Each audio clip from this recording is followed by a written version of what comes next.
But then the other question is around how do you create the global cooperation that's necessary to take advantage of the big opportunities that are ahead and to address the big challenges, right? I don't think it's just fighting crises like climate change. I think that there are massive opportunities around global. Definitely, yeah. Spreading prosperity, spreading more human rights and freedom. Those are things that come with trade and connection as well. So I think that you want that for the upside.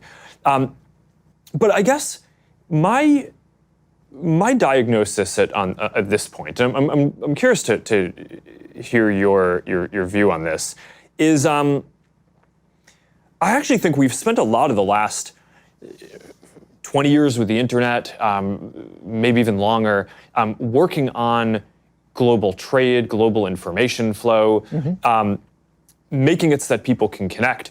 I actually think the bigger challenge at this point is making it so that in addition to that global framework that we have, making it so that things work for people locally, right? Because I think that there's this dualism here where you need both, right? If you resort to just kind of local tribalism, then you miss the opportunity to work on the really important global issues.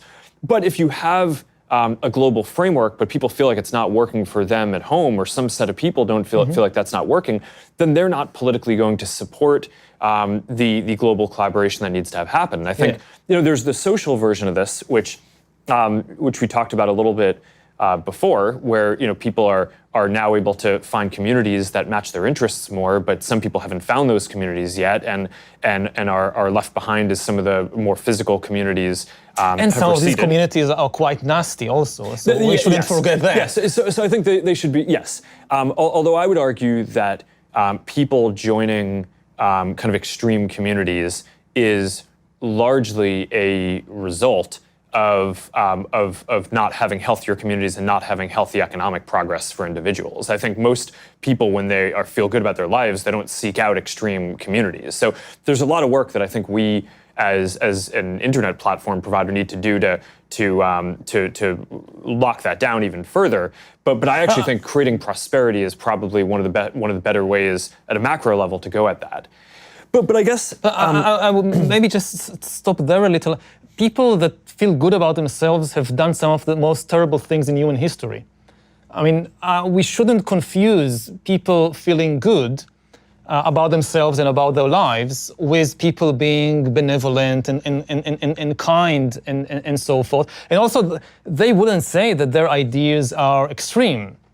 And we have, so many examples throughout human history, from the Roman Empire to slave trade in the modern age and colonialism, that people, that they had a very good life. They had a very good family life and social life. They were nice people. I mean, I guess, I don't know, most Nazi voters were also nice people. If you meet them for a cup of coffee and you talk about your kids, they are nice people. And they think good things about themselves, and maybe some of them can have very happy lives. And even the ideas that we look back and say, this was terrible, this was extreme, they didn't think so.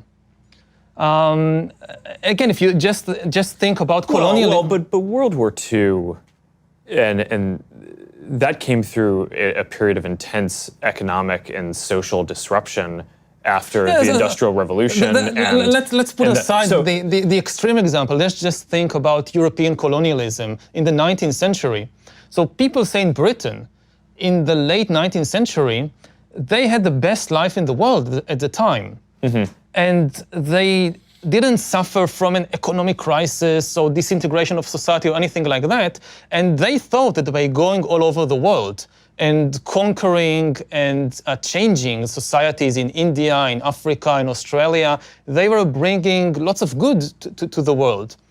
And I'm just saying that so that we are more careful about not confusing the good feelings people have about their life. It's not just miserable people suffering from poverty and economic crisis.